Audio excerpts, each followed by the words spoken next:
Hello and welcome to my kitchen. My name is Cheri and today is National Trail Mix Day. It's also Makeover Monday, so this is the day we try to do a healthy recipe in some sort of sense. But I'm thinking like trail mix is, I don't know if it's healthy. I think it's thought of as being healthy. I think if we look at like the sugar content and stuff, it's probably up there. Either way, we're gonna use some trail mix and we're gonna make some trail mix granola bars. But before I get started, if this is your first time here, you love food, fun, and somewhat healthy recipes, hit the subscribe button as well as the notification bell and check the description below to find details on how subscribing helps to feed the hungry. Okay, so I have 1 cup of trail mix here. So you can make your own or you can buy it from the store or you can just use like add-ins, like whatever you would normally add into trail mix that you like. So I basically have a bunch of nuts and dried fruit here. But you could also use like shredded coconut, you could use cereal, you could use marshmallows, pretzels, M&Ms, anything that you like in your trail mix, that's what you want to add in here. So 1 full cup of that, and we're going to mix this into 1.5 cups of old-fashioned oats, and then also 1/2 teaspoon of baking soda. So then I'm just going to mix this together with my hands first. And then once we have this mixed really well, I'm going to add in 3 tablespoons of brown sugar and 2 tablespoons of melted butter. And then the last thing I'm going to add in is some honey.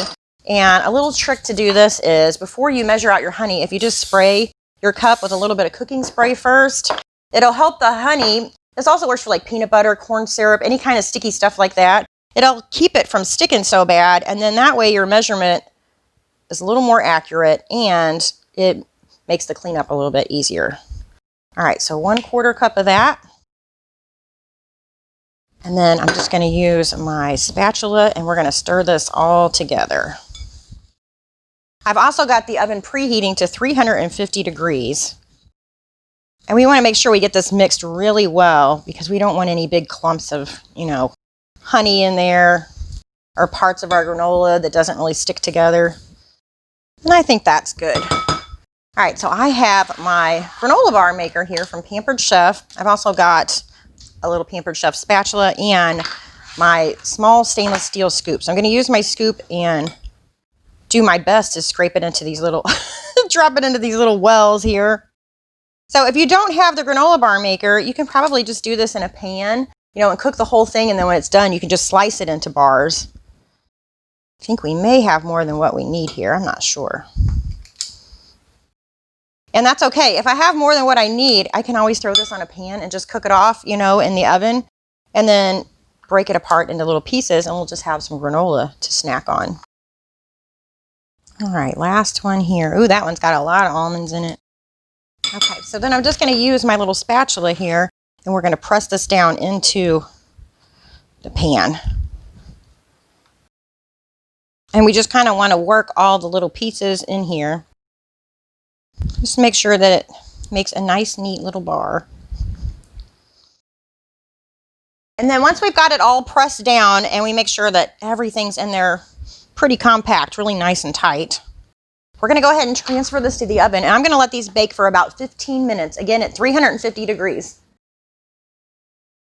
All right, our granola bars are fresh from the oven and it looks like maybe they bubbled up just a little bit. So I'm just going to take my spatula and make sure I press them back down.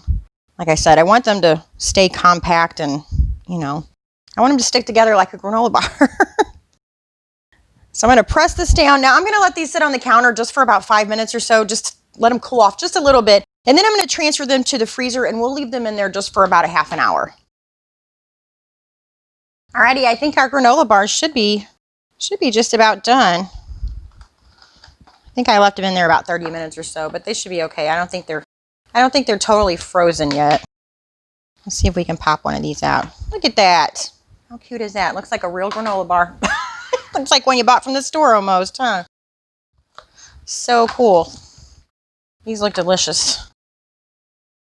Let's give one of these a try here. I'm just going to break off a piece. Very, very good. And I love a crunchy granola bar, versus a chewy one. And these are more like the crunchy. They need to set up just a little bit more, I think, before they become like where you can break it in half and it's really crunchy. I might even return these to the oven and do it, on like 200 degrees just to let them dry out just a little bit more. If they don't get completely crunchy from just letting them sit for a little bit longer. but I definitely wouldn't cook them any longer.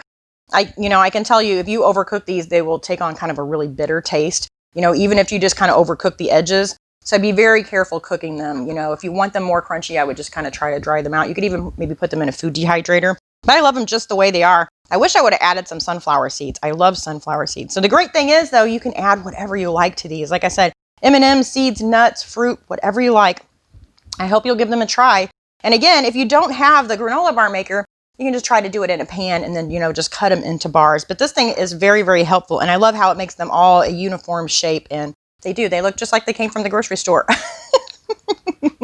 So, and if you're in the market for one of these, I will put the link to this in the description below. So I thank you all so much for watching, and I'll see you next time. Bye.